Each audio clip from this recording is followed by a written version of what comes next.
The dust clouds parted as Samuel Quinn rode into Whisper Creek, Wyoming, the late afternoon sun casting long shadows across the weathered buildings that lined the main street. His all-black attire from his hat down to his boots seemed to absorb what little light touched him, like a man who preferred to carry darkness wherever he went. The town folks paused in their daily routines, eyeing the stranger with a mixture of curiosity and wariness as he guided his ebony stallion toward the only saloon in town.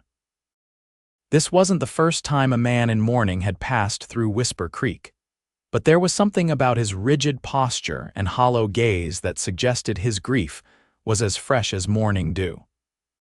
Willa O'Brien spotted him from the window of her mercantile, where she'd been arranging a display of newly arrived fabrics from back east.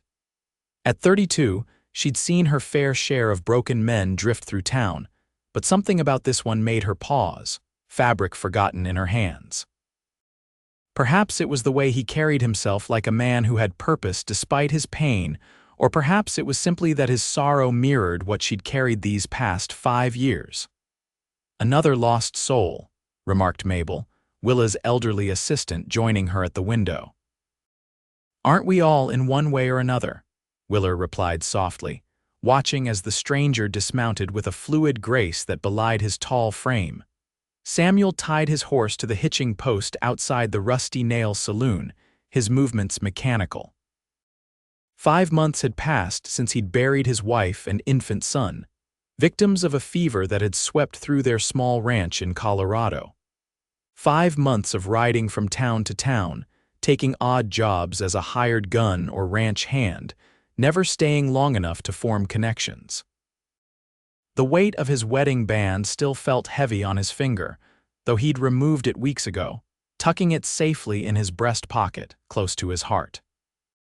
Inside the saloon, the usual afternoon crowd had gathered card players at worn tables, a few locals nursing whiskeys at the bar, and a piano player half-heartedly tapping out a tune in the corner. Samuel made his way to the bar, his spurs jingling softly with each step. "Whiskey?" he said to the barkeep, a round-faced man with an impressive mustache. "New in town?" the barkeep asked, sliding a glass across the polished wood. Samuel nodded once, downing the amber liquid in a single swallow. "Looking for work. Anything available?" The barkeep refilled his glass. "Might try the O'Brien place. The widow's been looking for someone to help with her stock and repairs. Place has seen better days since her husband passed." Samuel considered this information as he sipped his second whiskey. He'd planned to move on after a night's rest, but funds were running low. A few days' work might be what he needed before continuing his aimless journey. "Where can I find this widow?" he asked, placing a coin on the bar. "End of town, follow the creek path about half a mile. Can't miss it, white house with blue shutters and a weather vane shaped like a rooster." Samuel tipped his hat in thanks and exited the saloon. Night was falling as he collected his horse and made his way to the town's only boarding house, a modest 2-story building with a neatly kept garden. He'd seek out the widow O'Brien in the morning. Dawn broke with a gentleness that seemed at odds with the harshness of the Wyoming territory. Samuel rose early, as had been his habit even before tragedy struck. After a simple breakfast of eggs and bacon at the boarding house, he saddled his horse and followed the creek path as instructed. The O'Brien ranch came into view just as the barkeep had described, a white clapboard house with faded blue shutters and a rooster weather vane that had seen better days. The property showed signs of neglect, a broken fence line, an overgrown garden, and a barn that needed fresh paint and repairs to its roof. Yet there was something about the place that spoke of resilience, of someone fighting against the tide of decay. As Samuel approached, he spotted a woman in the corral, attempting to calm a skittish bay mare. Her auburn hair was tied back in a practical braid, her simple blue dress protected by a worn leather apron. When she heard his approach, she turned, shielding her eyes against the morning sun. "Can I help you?" she called, her voice carrying clearly across the yard. Samuel dismounted, leading his horse toward the corral. "Heard in town you might be looking for help." Willa O'Brien studied the man in black, noting the gun at his hip and the hardness around his eyes that belied his relatively young face, perhaps 35, she guessed. A drifter, most likely, with grief etched into the lines of his face. "I might be," she said cautiously. "Depends on your skills and how long you're planning to stay." "I can mend fences, work cattle, break horses," Samuel replied. "As for how long a week, maybe more." He didn't make promises he couldn't keep. Permanence was something he'd given up on months ago. Willa nodded, considering his offer. Good help was hard to find, and the ranch was more than she could manage alone. Her husband Thomas had left her the property when he died in a hunting accident 5 years ago, and though she'd managed to keep it running with occasional help, the past year had been particularly difficult. "I can offer room and board plus $2 a day," she said. "Bunkhouse is behind the barn. It's not much, but it's clean." Samuel nodded. "Fair enough. I'll start with that fence line." For the next several days, Samuel worked from sunup to sundown, speaking only when necessary. He repaired the broken fence sections, patched the barn roof, and helped Willa move a small herd of cattle to a fresh pasture. His skill with horses impressed her. Even the troublesome bay mare seemed to settle under his quiet guidance. On the 4th evening, as dusk painted the sky in shades of pink and gold, Willa invited him to dine in the main house rather than taking his meal to the bunkhouse, as he'd done previously. "You've earned a proper sit-down meal," she explained, setting a steaming plate of beef stew and fresh biscuits before him. "And I'll admit, I wouldn't mind some conversation. It gets quiet out here." Samuel shifted uncomfortably in his chair. He hadn't shared a table with anyone since Clara died. "Not much of a talker, madam, Willa," she corrected. "And I don't need fancy words, Mr. Quinn, just human company." "Samuel," he offered in return, surprising himself. As they ate, Willa shared stories about the ranch, how she and Thomas had purchased it with dreams of raising children alongside their cattle, how the community had rallied around her after his death. Samuel listened more than he spoke, but something about her straightforward manner and the absence of pity in her eyes when she glanced at his mourning attire made it easier to be in her presence than he'd expected. "Your husband," Samuel finally ventured. "Has it been long?" 5 years next month," Willa replied, her fingers tracing the rim of her water glass. "He was checking traps up in the hills. His horse came back without him. Found him the next day. He'd fallen and hit his head." She met his gaze steadily. "And your loss seems more recent." Samuel stared into his nearly empty bowl, considering whether to answer. "My wife, and our son. Fever took them both 5 months back." Willa nodded, not offering platitudes or probing questions, and Samuel found himself grateful for her restraint. They finished their meal in companionable silence, and when he rose to leave, she didn't try to detain him with further conversation. "Same time tomorrow?" she asked simply. "Yes, Madam Willa," he corrected himself. "There's still plenty to be done." The next morning, Samuel found Willa struggling with a stubborn water pump near the garden. Without a word, he stepped in, disassembling the mechanism and locating the problem: a cracked leather seal that needed replacing. "I've been fighting with that thing for weeks," Willa admitted as water finally gushed forth. "Sometimes things just need a patient hand," Samuel replied, wiping his own on his trousers. Willa tilted her head, studying him. "Is that what you need, Samuel Quinn? A patient hand?" The question caught him off guard, and he turned away, busying himself with his tools. "What I need isn't important, madam." "I disagree," she said quietly, "but I won't press you." Later that afternoon, as Samuel worked on reinforcing a corner post of the corral, a sudden summer storm blew in from the mountains. Rain pelted down in heavy sheets, and he quickly gathered his tools and made for the barn. Inside, he found Willa attempting to secure a loose section of the hayloft that was letting in water. "Hold this," she called down. Balancing precariously on a ladder, Samuel climbed up beside her, taking the planks she'd been struggling with and nailing them securely into place. They worked side by side, the rain drumming on the roof above them, their breath visible in the suddenly cool air. When the job was done, they descended the ladder to find themselves caught in the barn with the storm raging outside. "Looks like we're trapped for a while," Willa observed, settling onto a hay bale. "Might as well get comfortable." Samuel remained standing, uncomfortable with the forced intimacy of their situation. Willa seemed to sense his unease. "I won't bite, Samuel," she said with a small smile. "And I've got no designs on a man who's clearly still married to a ghost." Her frankness startled a short laugh from him, the first in months before he sobered again. "Is it that obvious?" "The black clothes are a hint," she said gently, "but it's more than that. You move through the world like you're just passing through, like nothing here could possibly matter compared to what you've lost." Samuel leaned against a support beam, crossing his arms. "And you don't." "Not anymore," Willa admitted.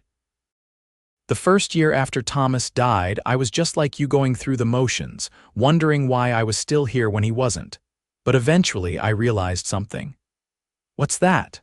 "The sun keeps rising whether we want it to or not. We can choose to stand in its light or remain in shadow. But the choice that belongs to us." Samuel considered her words, finding no easy response. They sat in silence as the storm gradually subsided, the pounding rain giving way to a gentle patter, then stopping altogether. When they emerged from the barn, the world seemed washed clean, the air fresh and the setting sun breaking through the dispersing clouds to cast everything in a golden glow. Willa turned to him, her face illuminated by the sunlight. "It's time to let the sun touch you again, Samuel," she said softly. He looked at her, really looked at her for perhaps the first time, the strength in her features, the kindness in her eyes, the stubborn tilt of her chin. Something stirred within him, a feeling so long dormant he almost didn't recognize it, curiosity about another human being, a desire to know more. "I should check the creek," he said abruptly, turning away. "Make sure the crossing didn't wash out." Willa watched him go, a small smile playing at her lips. She recognized a man fighting against his own healing, having waged that battle herself. But she'd learned patience in her years alone, patience with the land, with her animals, with herself. She could be patient with Samuel Quinn, too. The following days fell into a rhythm. Samuel continued his work around the ranch, and gradually, his interactions with Willa became less strained. They shared meals more frequently, and he found himself listening for her laugh, a bright, unexpected sound that seemed at odds with the hardships she'd faced. Sometimes, he even contributed to their conversations, sharing carefully selected memories from before, harmless stories about breaking wild horses or the years he'd spent as a trail guide before settling down with Clara. One evening, as they sat on the porch watching the sunset paint the distant mountains, Willa asked, "Where will you go when you leave here, Samuel?" He'd been with her nearly 2 weeks now, far longer than he'd initially planned. The question made him realize he hadn't thought about moving on for several days. "Not sure," he admitted.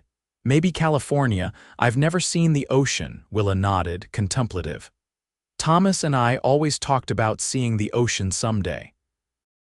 Said we'd take the children, we never had to feel the sand between their toes." She paused, then added, "Life has a way of changing our plans, doesn't it?"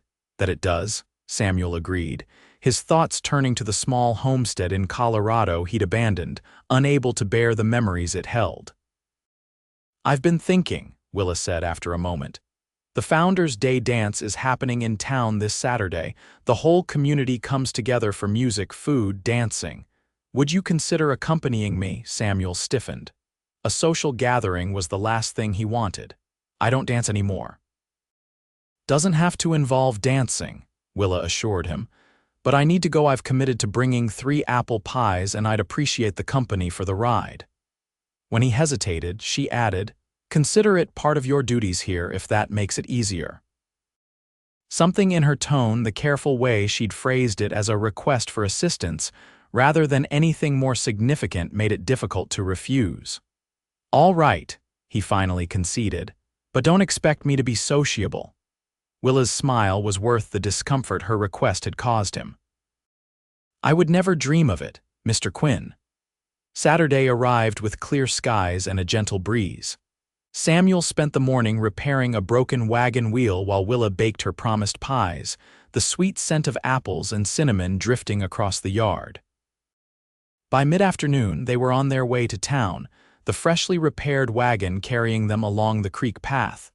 Whisper Creek had transformed for the celebration. Colorful bunting decorated the main street, and tables had been set up in the town square for a communal feast. A makeshift dance floor occupied the center of the square, where musicians were setting up their instruments. The atmosphere was festive, with children running and playing while adults greeted one another warmly. Samuel helped Willa carry her pies to the dessert table, acutely aware of the curious glances directed their way. Whisper Creek wasn't large enough for a stranger's presence to go unnoticed, especially one accompanying the widow O'Brien. "Willa, darling," called a plump woman with silver-streaked hair. "We were beginning to think you might not make it." "Wouldn't miss it, Margaret," Willa replied warmly. "This is Samuel Quinn. He's been helping me with repairs at the ranch." Margaret's eyes twinkled with interest as she assessed Samuel. "Well now, that's wonderful. So good of you to escort our Willa to the dance." Samuel nodded stiffly, uncomfortable with the implication in the woman's tone. "Don't scare him off, Margaret," Willa chided gently. "Good help is hard to find these days." As the evening progressed, Samuel remained at the periphery of the gathering, nursing a cup of punch and watching as Willa moved easily among her neighbors. She danced several times with the elderly doctor, with the blacksmith's teenage son who towered over her, with the barkeeper from the Rusty Nail. Each time, she returned to where Samuel stood, offering brief companionship before being drawn away again.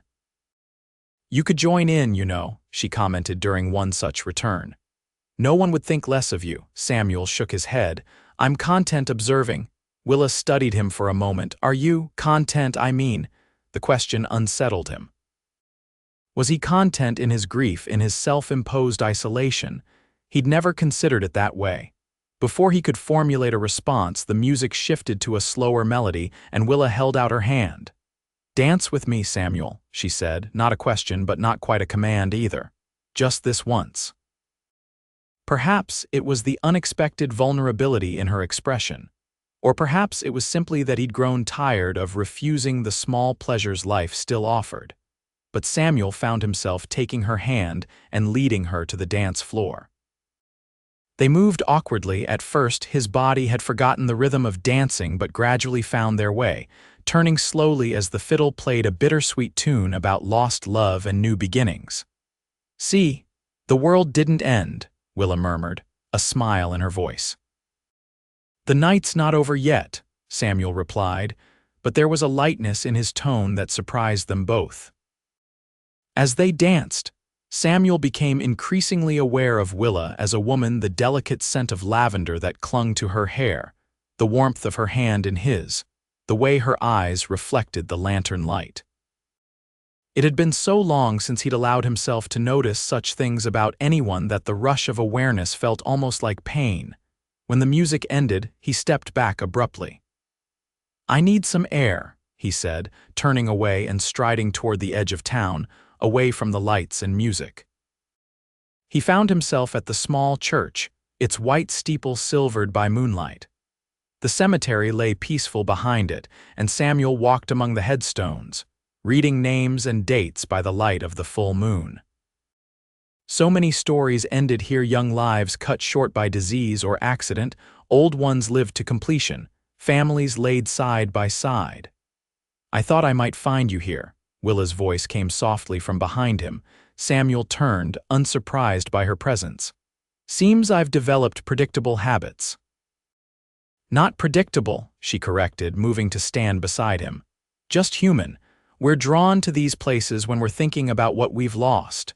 They stood in silence for a moment, then Willa spoke again. "My husband isn't buried here. He wanted to be laid to rest on our land, under the old oak tree where we used to picnic. Said he wanted to keep watch over me and the ranch." She smiled faintly at the memory. "Where are they buried? Your wife and son?" "Back in Colorado," Samuel answered, his throat tight. in a little cemetery outside of Sterling. Clara always liked the wildflowers that grew there in spring. Willa nodded, not pressing further, and they stood side by side, the night air cool around them. After a while, she spoke again, her voice thoughtful. When Thomas died, I was so angry. Not just sad, though God knows there was plenty of that, but furious that he'd left me alone, that all our plans had come to nothing. She looked up at Samuel. Did you feel that? The anger? Samuel considered her question. Not at first. At first there was just emptiness. The anger came later, at the doctor who couldn't save them, at myself for not being there when the fever first struck, at God for taking them. He paused. Lately, I've been angry at Clara too, though I know it's not fair. She didn't choose to die. No, but she's gone all the same, and you're still here carrying on without her, Willa said. It's all right to be angry about that. Her understanding, free of judgment, loosened something in Samuel's chest. How did you move past it? The anger, the grief, who says I have? Willa replied with a sad smile. But I've learned to make room for other feelings alongside it. Joy in a sunset, pride in a job well done, pleasure in a friend's company. She touched his arm lightly. We should get back. People will talk if we're gone too long. Let them talk, Samuel said, but he turned to accompany her back to the celebration. The rest of the evening passed more comfortably. Samuel even engaged in conversation with a few of the townspeople, discovering that the blacksmith had served in the same cavalry unit as his father years ago. When it was time to return to the ranch, he felt oddly reluctant to leave the warmth of the gathering. The ride home was quiet, both of them tired but content. Stars blanketed the sky above them, and the rhythmic clip-clop of the horses' hooves was the only sound disturbing the night's stillness. As they approached the ranch, Samuel noticed that Willa had dozed off, her head nodding forward. When the wagon hit a rut in the road, she slumped against his shoulder, still fast asleep. Samuel stared down at her, this strong woman who had carved out a life for herself despite loss and hardship. Something protective stirred within him, an emotion he'd thought buried alongside his family. Carefully, so as not to wake her, he adjusted his position to better support her weight. When they reached the ranch, he gently shook her awake. We're home. Willa blinked sleepily, momentarily disoriented. I'm sorry, I didn't mean to fall asleep on you. It's all right, he assured her, helping her down from the wagon. You worked hard today. So did you, she replied, looking up at him in the moonlight. Thank you for coming with me tonight, Samuel. It meant a lot. For a heartbeat, he thought she might say more, might even close the distance between them. Instead, she squeezed his hand once and turned toward the house. Good night, she called over her shoulder. Good night, Willa, he responded, watching until she was safely inside before leading the horse and wagon to the barn. The next morning, Samuel rose earlier than usual, his mind restless with thoughts of the previous evening. He stepped outside the bunkhouse to find the world shrouded in a light fog, the sun not yet high enough to burn it away. The ranch was quiet, Willa presumably still asleep after their late return. He set to work on his morning chores, feeding the horses and checking on a pregnant cow in the small barn. As he worked, his thoughts kept returning to Willa, to their dance, to their conversation in the cemetery, to the warmth of her body against his on the ride home. He'd told himself repeatedly that his time at the O'Brien ranch was temporary, just another stop in his aimless wandering. Yet the idea of leaving had become increasingly difficult to contemplate. Mid-morning, as he was repairing a split rail in the pasture fence, the sound of approaching horses drew his attention.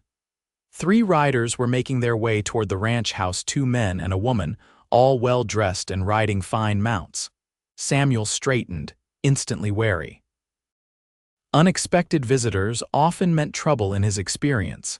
He made his way toward the house, where Willa had emerged onto the porch, shading her eyes against the sun as she watched the approaching riders. She was dressed in a simple blue skirt and white blouse, her hair loosely braided over one shoulder. Expecting company? Samuel asked, coming to stand beside her. Willa's expression was guarded. That's Stuart Blackwood and his children. They own the largest ranch in the territory, about 20 miles east of here. As the riders drew closer, Samuel could make out more details. The man in the lead was perhaps 50, with silver-streaked dark hair and a prosperous look about him. The younger man resembled him strongly, while the woman who appeared to be in her mid-20s had delicate features and an upright posture that spoke of Eastern finishing schools. "Willa," called the older man, raising his hand in greeting as they reached the yard. "Hope we're not calling too early." "Never too early for old friends," Willa replied, though Samuel noted her smile didn't quite reach her eyes. "What brings you out this way, Stuart?" The three dismounted, and Stuart Blackwood approached the porch, removing his hat. "Just being neighborly." "Heard you'd hired some help finally." His gaze shifted to Samuel, assessing him with sharp eyes. "Stuart Blackwood," he introduced himself, extending his hand. "Samuel Quinn," Samuel replied, shaking the offered hand firmly. "This is my son Robert and my daughter Elizabeth," Blackwood continued, gesturing to his companions. "We were hoping to convince Willa to join us for Sunday dinner tomorrow. Elizabeth has been pestering me about it for weeks now." The young woman stepped forward with a practiced smile. "It's been too long since we've had a proper visit, Willa. Father's cook has prepared the most wonderful roast beef." Willa hesitated, glancing briefly at Samuel before responding. "That's very kind, but I have a great deal of work to catch up on here." "All the more reason to take a break," Blackwood insisted. "Besides, I have a business proposition I'd like to discuss with you." His tone was friendly, but Samuel detected an undercurrent of something less benign. "What sort of proposition?" Willa asked, her posture stiffening slightly. "Nothing that can't wait until tomorrow," Blackwood replied smoothly. "So we'll expect you around noon. Your man here can surely manage things for a few hours." Before Willa could respond, Samuel spoke up. "Actually, we plan to move the herd to the north pasture tomorrow." "Takes 2 people to manage the creek crossing." Blackwood's smile thinned. "I see. Well, perhaps another time then." He turned to Willa. "My offer still stands whenever you're ready to discuss it. You know where to find me." After the Blackwoods departed, Willa let out a long breath. "Thank you for that. I wasn't in the mood for Stuart's company or his propositions." "Seems like there's history there," Samuel observed, watching the riders disappear down the road. Willa nodded, her expression troubled. "Stuart's been trying to buy this place since Thomas died. Started off sympathetic, offering help, then gradually became more insistent. Says my ranch would be the perfect addition to his holdings, would give him control of the entire Eastern Creek Basin. And you don't want to sell." "This land is all I have left of the life Thomas and I built," Willa said firmly. "Besides, I'm doing just fine on my own." Samuel didn't point out the obvious that she'd hired him precisely because she wasn't managing entirely on her own. Instead, he asked, "Is he dangerous?" "Blackwood." Willa considered the question. "Not directly. He's too concerned with his reputation to resort to anything overtly threatening. But he has influence in these parts, owns the bank, has the ear of the territorial judge, controls most of the water rights east of here." "A man used to getting his way," Samuel commented. "Exactly," Willa sighed. "I should check on that pregnant heifer. She was restless this morning." As she turned to go, Samuel caught her arm gently. "We don't actually need to move the herd tomorrow. I just said that to give you an out." A smile spread across Willa's face, warming her eyes. "I know, but I appreciated the rescue all the same." Over the next week, Samuel noticed subtle changes in Willa's demeanor, a new tension in her shoulders, a tendency to scan the horizon as if expecting trouble. Twice, riders from the Blackwood Ranch passed by on the main road, slowing to observe the property before continuing on their way. "Just making their presence known," Willa explained when Samuel mentioned it. "Stuart's favorite tactic, gentle pressure, reminders that he's watching and waiting." "Has he done more than watch before?" Samuel asked, concerned by the worry he saw in her eyes. Willa hesitated, then admitted, "Last winter, after I refused his latest offer, 3 of my best cattle went missing. No proof it was him, of course, but the timing was suspicious. And there have been other incidents of fence cut here, a water trough fouled there. Nothing I can't handle, but enough to make me wonder what might come next. Samuel felt a surge of protectiveness, followed by the uncomfortable realization that he wouldn't be around to help if next turned out to be something Willa couldn't handle alone. His planned week of work had stretched to nearly a month now, and though neither of them had mentioned his eventual departure recently, it remained an unspoken reality between them. That evening, as they sat on the porch after supper, a comfortable silence between them, Samuel found himself contemplating what it might be like to stay, not just for a few more weeks or months, but permanently. The thought both attracted and terrified him to put down roots again, to risk caring for someone who might be taken from him as suddenly as Clara and their son had been. "Penny for your thoughts," Willa said, breaking into his reverie. Samuel hesitated, then decided on honesty. "I was thinking about what happens when I leave." Willa's expression remained carefully neutral. "You've been considering moving on. I've been avoiding thinking about it," he admitted. "But we both know I can't stay forever." "Why not?" The directness of her question surprised him. "The work suits you, the land is good, I could use a partner here." The word partner hung in the air between them, its potential meanings layered and complex. Samuel stared out at the darkening landscape, gathering his thoughts. "I'm not the man I was before I lost them," he finally said. "Not sure I can ever be the kind of partner anyone needs." Willa turned in her chair to face him fully. "I'm not asking you to be who you were before. I'm asking if who you are now might consider finding a place here." The vulnerability in her voice made him meet her gaze. What he saw there, hope, understanding, and yes, affection, made his chest tighten. "I don't know if I'm ready to make that decision," he said honestly. "I'm not asking for an answer tonight," Willa replied. "Just that you think about it." Before he could respond, the sound of approaching riders cut through the evening quiet. Samuel rose to his feet, instinctively moving to stand between Willa and whoever was coming. In the fading light, he could make out 4 mounted figures approaching at a steady pace. "Stay here," he told Willa, moving down the porch steps, his hand hovering near his holstered revolver. "Who's there?" he called out as the riders drew closer. "Just neighborly folk paying a call," came a voice Samuel didn't recognize. The riders came into view, 4 men, none of whom he'd seen before. They weren't wearing Blackwood's colors, but something in their manner suggested they weren't there for friendly purposes. "Kind of late for social visits," Samuel replied, keeping his tone even. Behind him, he heard Willa descend the porch steps, ignoring his instruction to stay put.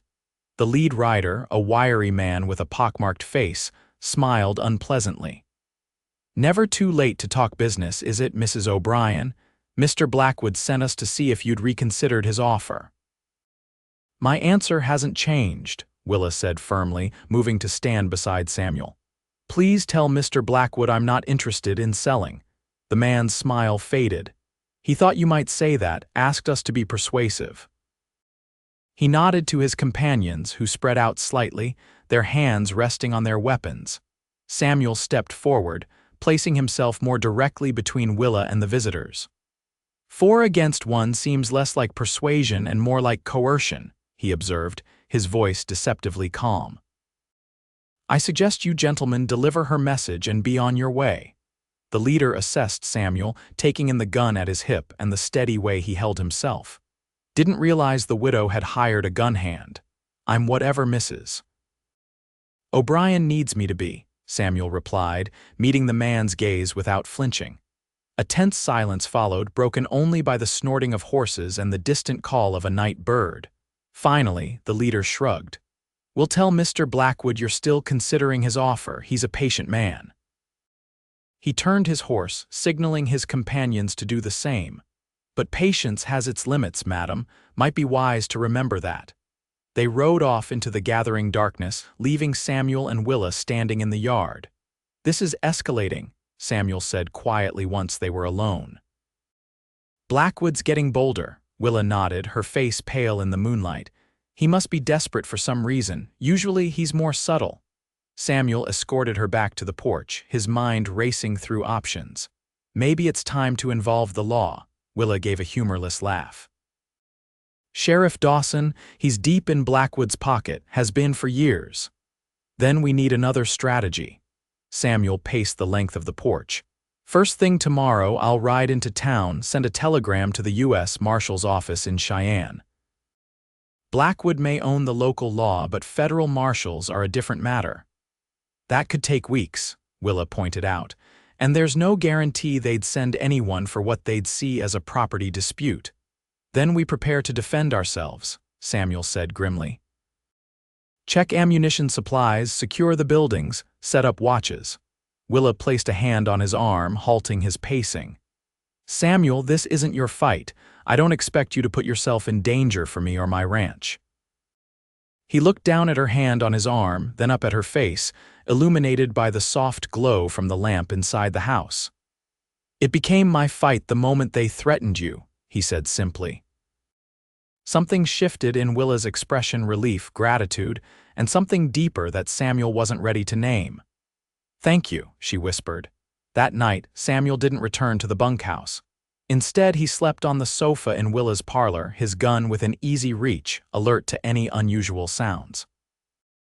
The night passed peacefully, but he knew Blackwood's men would be back next time, perhaps with more than threats. The following morning, they enacted their plan. Samuel rode into town to send the telegram, while Willa inventoried their supplies and ammunition.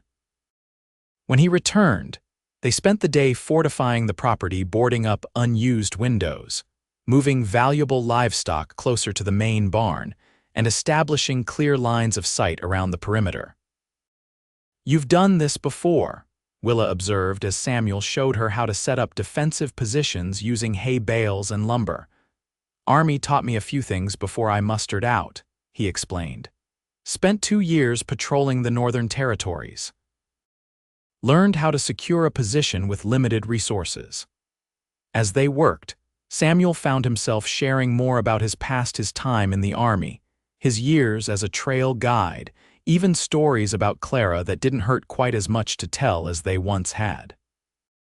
In return, Willa told him about growing up in St. Louis, the daughter of a riverboat captain, about meeting Thomas when he came east to sell cattle, about their journey west to start a new life. 3 days passed without incident, long enough that they began to wonder if Blackwood had decided to back off.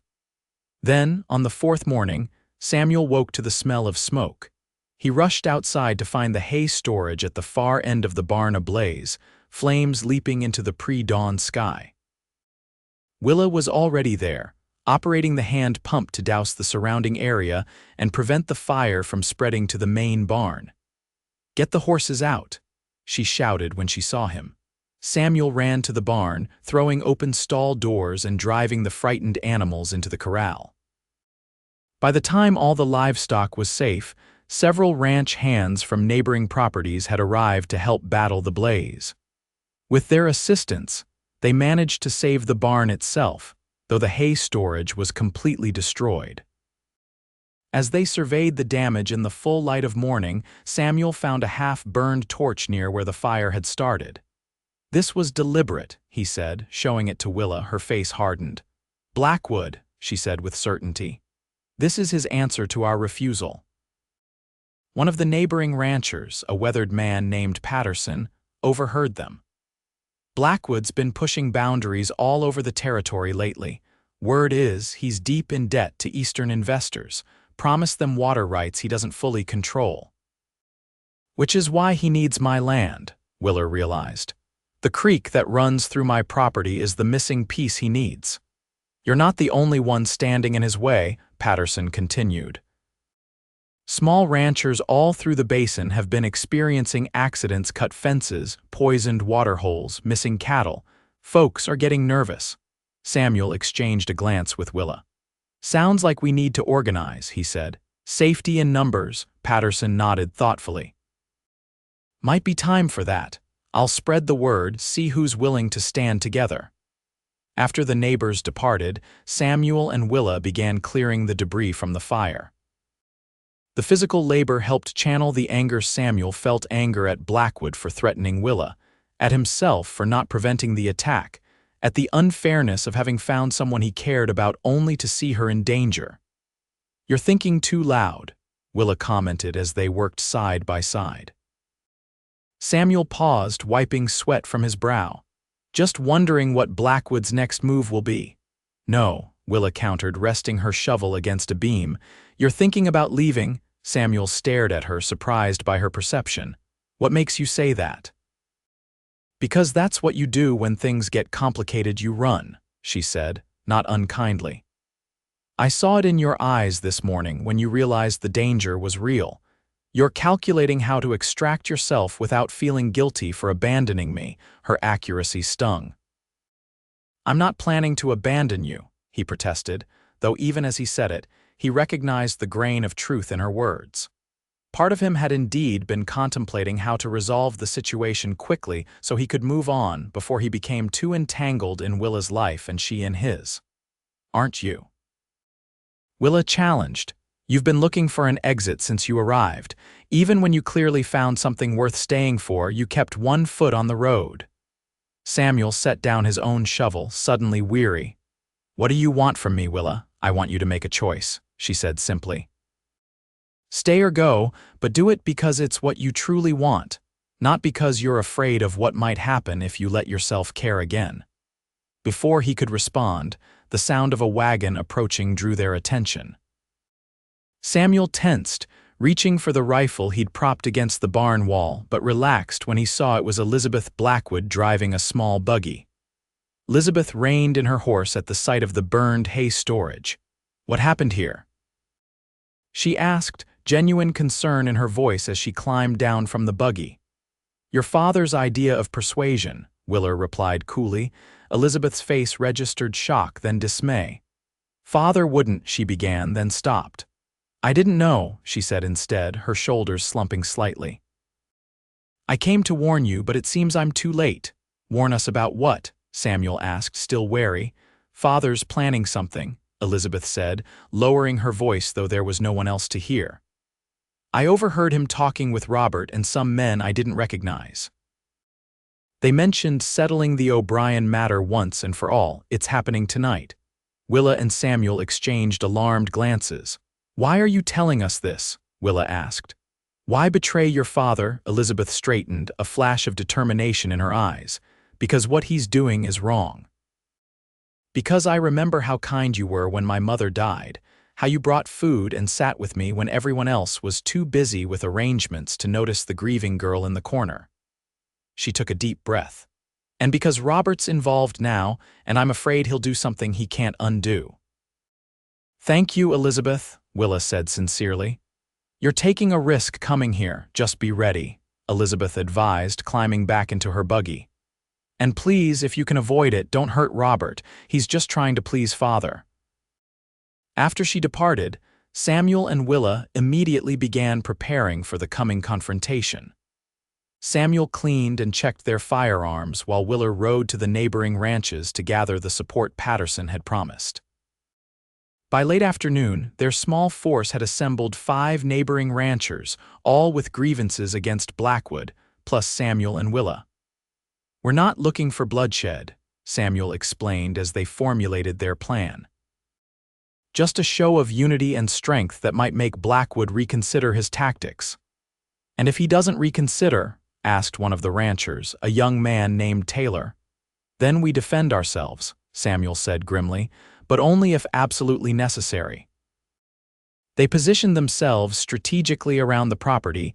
As dusk fell, 2 men in the barn loft with clear views of the approach roads. One at the back of the house, the rest inside where they could quickly move to whichever direction the threat came from.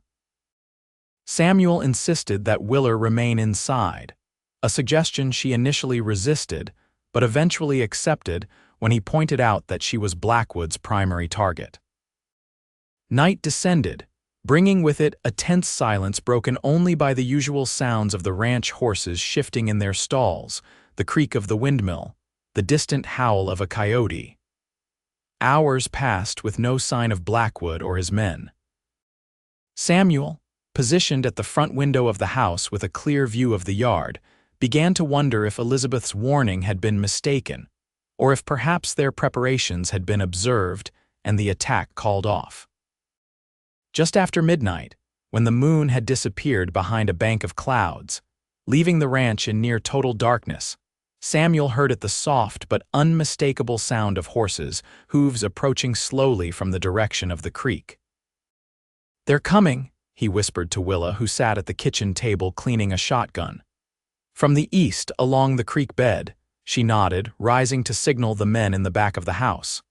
Soon, everyone was in position, waiting in tense silence as the approaching riders drew nearer. Samuel counted at least 8 mounted figures emerging from the darkness, spreading out to surround the main house. Stuart Blackwood's voice rang out in the night. "Willa O'Brien, come out and talk terms like a sensible woman." Samuel placed a restraining hand on Willa's arm as she moved toward the door. "Let me," he said quietly, stepping onto the porch. Rifle in hand but pointed at the ground, Samuel addressed the shadowy figures. "Mrs. O'Brien isn't interested in your terms, Blackwood. I suggest you take your men and leave peacefully." Blackwood urged his horse forward, stopping at the edge of the yard. "This isn't your concern, Quinn. It's between me and the widow." "You made it my concern when you started threatening her," Samuel replied evenly, "and not just mine." At his signal, lanterns flared to life around the property, illuminating not only Blackwood and his 7 companions but also the neighboring ranchers in their defensive positions.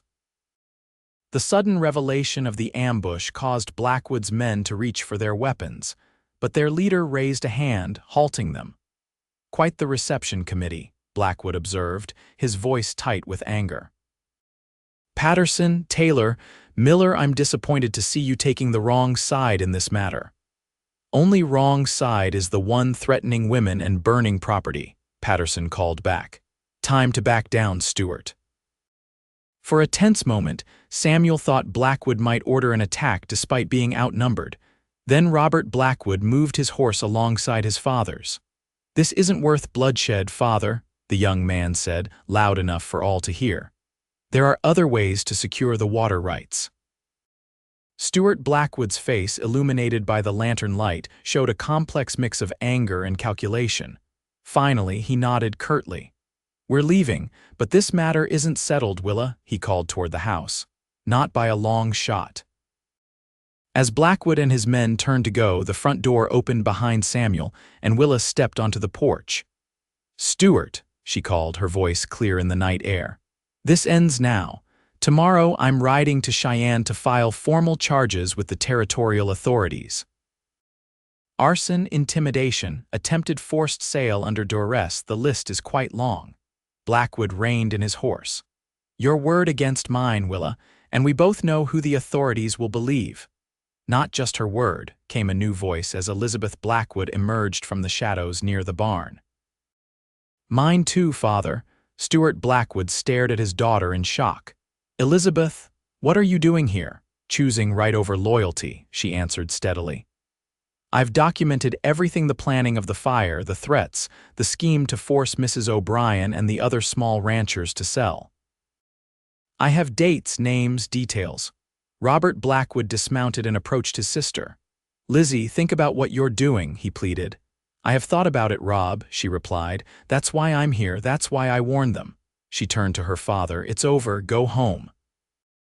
Figure out how to solve your financial problems legally, or face the consequences." The tableau held for a long moment, father and son facing daughter, the neighboring ranchers watching warily from their positions, Samuel standing protectively in front of Willa on the porch. Then, with a muttered curse, Stuart Blackwood yanked his horse around and galloped into the darkness, most of his men following quickly. Only Robert lingered, looking torn between following his father and staying with his sister. "You should go with him," Elizabeth said gently. "He'll need someone to help him see reason." Robert nodded reluctantly. "Be careful, Lizzie," he said, before mounting his horse and riding after their father. As the sound of hoofbeats faded into the night, the tension that had held everyone rigid began to dissipate. The neighboring ranchers emerged from their positions, gathering in the yard to confirm that no one had been injured and to marvel at the unexpected resolution. Elizabeth approached the porch, looking both relieved and apprehensive. "I hope I did the right thing," she said to Willa. "You showed remarkable courage," Willa assured her, descending the steps to take the younger woman's hands in hers. "Thank you. What will you do now?" Samuel asked Elizabeth. "It may not be safe for you to return home immediately." "She'll stay with me tonight," Willa decided. "Tomorrow, we'll all ride to Cheyenne together. Safety in numbers." As the neighbors departed and the ranch settled back into silence, Samuel found himself watching Willa as she prepared a bed for Elizabeth in the spare room. The events of the night had illuminated something he'd been avoiding acknowledging that somewhere along the way. His concern for Willa had deepened into something more profound. Later, after Elizabeth had retired and they were alone in the kitchen, Willa turned to him with a quiet intensity. "You're still thinking about leaving, aren't you?" Samuel leaned against the counter, considering his answer carefully. "I'm thinking about staying," he admitted finally, "and that scares me more than Blackwood and all his men." Willa stepped closer, close enough that he could smell the lavender in her hair. "Why does it scare you?" "Because I buried my heart with Clara," he said, the words difficult to speak aloud. "Or thought I did, but these past weeks with you, I'm feeling things I didn't think I could feel again." "And that means I have something to lose again." Willa reached up to touch his face, her palm warm against his cheek. "We all have something to lose, Samuel. That's the price of being alive. The question is whether the joy of what we might gain is worth the risk." Samuel covered her hand with his own, turning his face to press a kiss to her palm. "And what might we gain, Willa O'Brien? A partner," she said simply.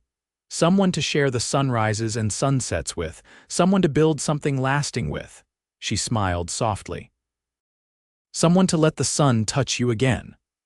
The words echoed what she'd said to him that day after the storm, and he realized how far he'd come since then, how the shell he'd built around himself had gradually cracked open under her patient attention. He'd been wearing his grief like armor, using it to keep the world at a distance. But Willa had somehow slipped past his defenses, showing him that there could be life after loss, love after heartbreak. Slowly, giving her time to pull away if she wished, Samuel lowered his head and kissed her. It was gentle at first, tentative, like a man relearning a forgotten skill. Then Willa's arms went around his neck and the kiss deepened, becoming something urgent and affirming a promise, a beginning. When they finally separated, both slightly breathless, Samuel rested his forehead against hers. "I still have my doubts," he confessed. "Still have days when the grief feels too heavy to bear." "I know," Willa replied, her eyes understanding. "I still visit Thomas's grave and talk to him sometimes. I still cry on his birthday." She stroked his cheek gently. "But it gets easier to carry when you don't carry it alone." Samuel nodded, recognizing the truth in her words. "So we carry it together, she agreed. The journey to Cheyenne took 3 days, with Samuel, Willa, and Elizabeth traveling in a small wagon train that included Patterson and 2 other ranchers who had grievances against Blackwood. The territorial authorities took their statements seriously, especially with Elizabeth's detailed account of her father's activities. A U.S. Marshal was dispatched to investigate further, and within a week, Stuart Blackwood found himself facing multiple charges. Robert Blackwood, to everyone's surprise, cooperated with the investigation, providing additional evidence of his father's underhanded dealings. "Elizabeth helped me see that loyalty shouldn't extend to supporting wrongdoing," he explained when he visited his sister, who had taken a room at a boarding house in Cheyenne during the proceedings. The legal matters took months to resolve, during which time Samuel remained at Willa's ranch, working alongside her to repair the damage from the fire and prepare for the coming winter. The black clothing he'd worn when he first arrived gradually gave way to more practical attire: denim trousers, flannel shirts, a tan canvas coat for the cooler weather. He still kept Clara's wedding ring in his breast pocket, but now it felt less like a burden and more like a cherished memory of a chapter in his life that, while ended too soon, had shaped him in important ways. Willa never pressed him to remove his mourning entirely, understanding that healing didn't follow a prescribed timeline. Instead, she offered companionship, respect, and gradually, love not as a replacement for what he'd lost, but as something new and different that could exist alongside his memories. Their relationship developed slowly, built on the foundation of shared work and mutual respect that had formed during those first weeks. They learned each other's habits and quirks, argued over the best way to break a stubborn horse, discovered common ground in their love of reading during the long winter evenings. By the time spring arrived, bringing with it the birth of new calves and the greening of the pastures, Samuel knew with certainty that he'd found not just a place to stay, but a home. On a clear April morning, as they sat on the porch watching the sunrise paint the distant mountains in shades of gold and pink, Samuel took Willa's hand in his. "I've been thinking," he began, suddenly nervous despite the months of growing closeness between them.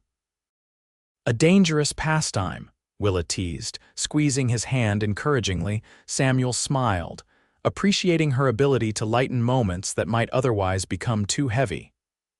"I've been thinking that this ranch could use a proper partnership, legal, binding, permanent." Willa's eyes widened slightly. "Are you proposing a business arrangement, Mr. Quinn?" "Among other things," he replied, reaching into his pocket and withdrawing a small velvet pouch. From it, he tipped a simple gold band into his palm. "I had this made in town last week. Thought it was time I wore something that represented my future instead of just my past." Willa's eyes filled with tears as she understood the significance of what he was offering, not just a proposal, but a visible sign that he was ready to step fully into a new life with her. "Is that a yes?" Samuel asked when she remained silent, her hand covering her mouth. Willa nodded, unable to speak for a moment. Then she launched herself into his arms, nearly toppling his chair. "Yes," she whispered against his neck. "Yes to all of it, the partnership, the future, everything." They were married 2 weeks later in the small church in Whisper Creek, with Elizabeth Blackwood serving as Willa's attendant and Patterson standing up with Samuel. The entire community turned out for the celebration, which lasted well into the night with dancing, feasting, and more than a few emotional toasts to the couple who had found love after loss. As the years passed, the O'Brien-Quinn ranch prospered. They added to their holdings when Stuart Blackwood, convicted of multiple offenses and heavily fined, was forced to sell portions of his property. Robert took over the remaining Blackwood land, running it with more integrity than his father had shown, while Elizabeth eventually married a young lawyer from Cheyenne and moved east. Samuel and Willa's family grew with the birth of their son Thomas Samuel in the second year of their marriage, followed by twin daughters, Clara and Margaret, 2 years later. They raised their children with stories of both their past loves and their current joy, teaching them that hearts have the capacity to honor what was lost while embracing what has been found. On their 5th wedding anniversary, Samuel and Willa rode out to the old oak tree where Thomas O'Brien was buried. They had established a tradition of visiting both this grave and, when possible, making the journey to Colorado to pay respects at Clara and baby William's resting place. It was their way of acknowledging that their present happiness was built upon foundations laid by those who had come before. As they stood hand in hand beneath the spreading branches of the oak, now adorned with a wooden swing for the children, Willa turned to her husband. "Do you remember what I said to you that first month you were here, after the storm in the barn?" Samuel nodded, his face softening at the memory. "You said it was time to let the sun touch me again. And have you?" she asked, her eyes reflecting the golden light of the setting sun. "Let it touch you?" Samuel looked around at the land they had nurtured together, thought of their children waiting at home with the capable housekeeper they'd hired, considered the life they had built from the ashes of their respective griefs. Then he looked back at Willa, his partner, his love, the woman who had shown him that endings could also be beginnings. "Every day," he replied, drawing her into his arms. "Every single day." As they rode home in the gathering twilight, Samuel reflected on the journey that had brought him here from the desolate figure in mourning black, who had drifted into Whisper Creek with no expectations beyond temporary work, to the man he was now. Husband, father, rancher, a man fully engaged with life again. The grief hadn't disappeared entirely. There were still days when memories of Clara and their son brought an ache to his heart, but it had transformed into something he could carry without being crushed by its weight. When they reached the ranch house, lights glowing warmly in the windows, their children rushed out to greet them, little Thomas proudly showing off a wooden horse he had helped their ranch hand carve, the twins competing to tell about the nest of baby birds they had discovered in the garden.